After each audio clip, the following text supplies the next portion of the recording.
a different corner of OSU every week. I'm Geraldine Blaine. Last week we took a look at the benefits of pet therapy with Pete's Pet Posse. This week we're taking a look at the One is Too Many campaign.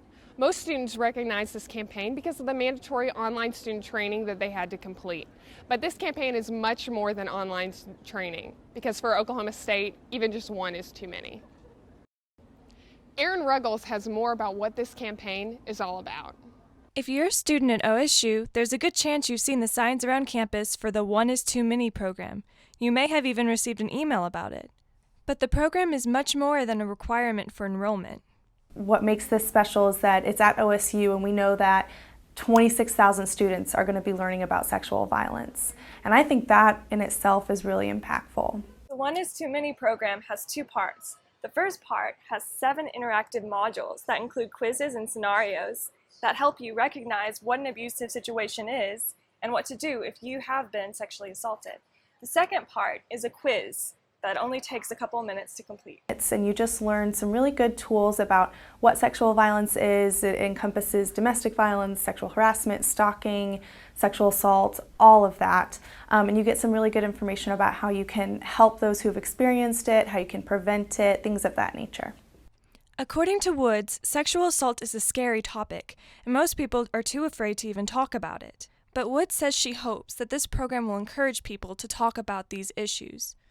I think education is the best tool that we have to try and combat those feelings of fear.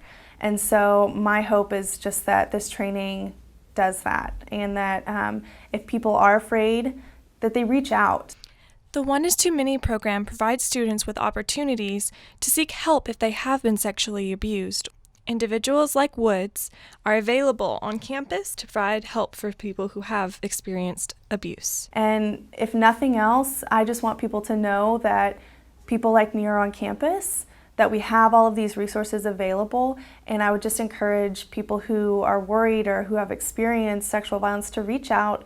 The One is Too Many training program usually takes about 40 minutes to complete, a small price to pay for making the campus a safer place. For Pete's Corner, I'm Erin Ruggles. Thanks, Erin. Sexual misconduct is a problem on many college campuses. The One is Too Many campaign is looking to educate students on what sexual violence is to help prevent future indiscretions.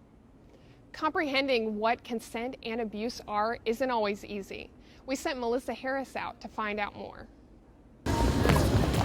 The fine line between consent and abuse is often misunderstood when it comes to sexual misconduct.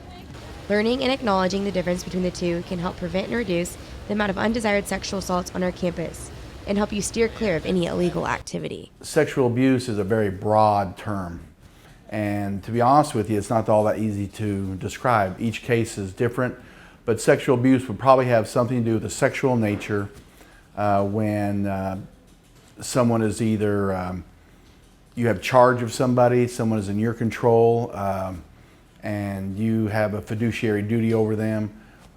That's more often, a lot of time, where sexual abuse occurs. The term the university uses, effective consent, is different from a legal perspective. Effective consent means there must be mutually understandable words or actions, and everyone needs to be informed of what is going on and agree before sexual contact can occur. While this might be credible, the law says something different about consent. Under the criminal law, it's beyond a reasonable doubt, which is a very high standard. We always have the right to say no and to change our decision about sexual contact. It doesn't matter if you have sexual history with the person or even in the current act. You can still stop and change your mind. Saying yes or no is the best option, but when it comes down to it, those words are rarely used. In a situation where there is intimacy getting ready to occur, a lot of times the words, "oh, I want to do it," or "yes, I do," don't really come up. It's just communicated by words and actions, and that's what people think is consent. The fine line between what consent and abuse is can be a blur. Knowing the difference between the two, no matter what state of mind you are in, can help you avoid a possible run-in with a sexual abuse. Alcohol and drugs can limit our judgment to make the right choices.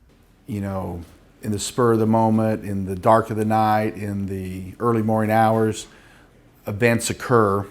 Next morning, when clear minds are thinking, that's when most of the real problems begin. Alcohol, drugs, and other narcotics have become a huge issue in most of the sexual assaults that occur on campus. Someone is unable to give consent if they are unconscious or too intoxicated from alcohol or drugs. In a state when these drugs are involved, the amount of sexual violence is rising. Men and women, male and female, if you take drugs and alcohol out of it, if you set a rule that you're not going to be out in the wee hours of the morning, you're never going to put yourself in inappropriate places, I would say a lot of these problems would end. In the end, saying no or being unable to say no is no longer considered consent. If you're not careful, you could end up in trouble having to use these resources. For Pete's Corner, I'm Melissa Harris.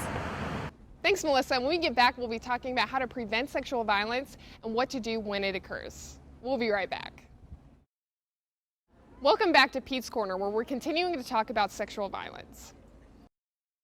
While many students' backbone of support is their friends and family, many don't realize that they have an ally in the Student Conduct Office. Caleb Surley has more. More than 3,000 students are going to face sexual assault in their time at Oklahoma State. The One Is Too Many program is committed to encouraging victims of sexual misconduct to report and seek help through on and off campus resources. They're pretty standard across when any victim needs resources. First you want to think about, do I need to report this to the police? Think about your safety. Think about other people's safety as well.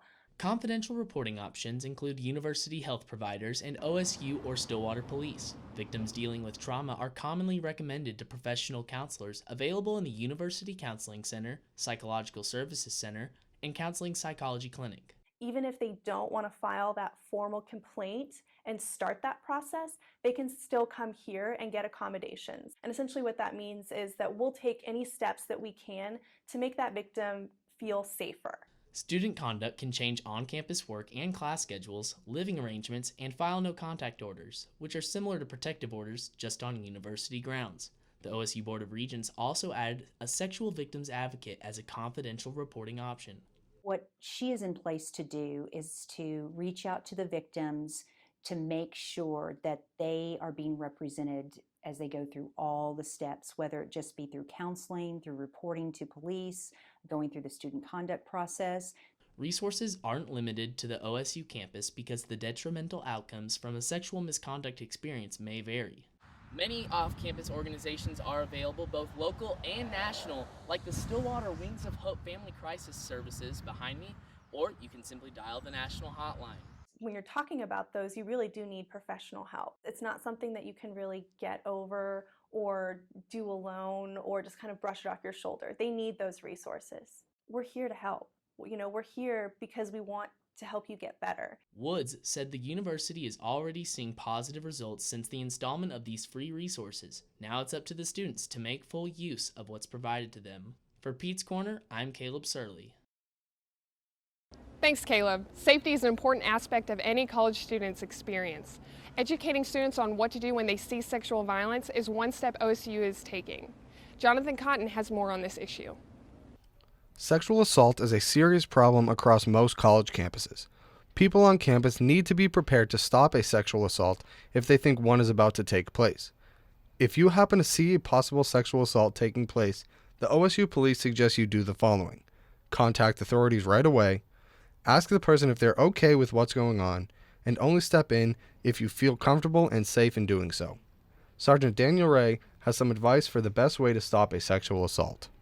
I would say probably the best way is just verbally making yourself known that you're there and that you're witnessing what's going on. I would think that for the most part that would deter any further action. As an added measure of security, OSU has emergency phones located throughout the campus. The phones are checked every month to make sure they're working properly. This button right here connects you directly with OSU police and can be the first line of defense in preventing sexual assault. Students also need to be able to help others who have been victims of sexual assault. One of the ways you can do that is by encouraging them to go to University Counseling Services, where they offer students individual sessions as well as group sessions with professional counselors to help recover from tragic events. We offer individual counseling and group counseling. The way that would work is basically someone will come in for individual counseling. They would get 12 sessions. And in those 12 sessions, we would work to basically reduce the trauma, reduce the symptoms they might be experiencing, to support them through the process of pursuing legal action if that's something they'd like to pursue. Drinkwater says that 20% of women have been sexually assaulted during their time in college. You can be the one to prevent future assaults by knowing what to do when a situation occurs. If you have been sexually assaulted, you can report it to campus police at 104 USDA building or by calling 405-744-6523. For Pete's Corner, I'm Jonathan Cotton.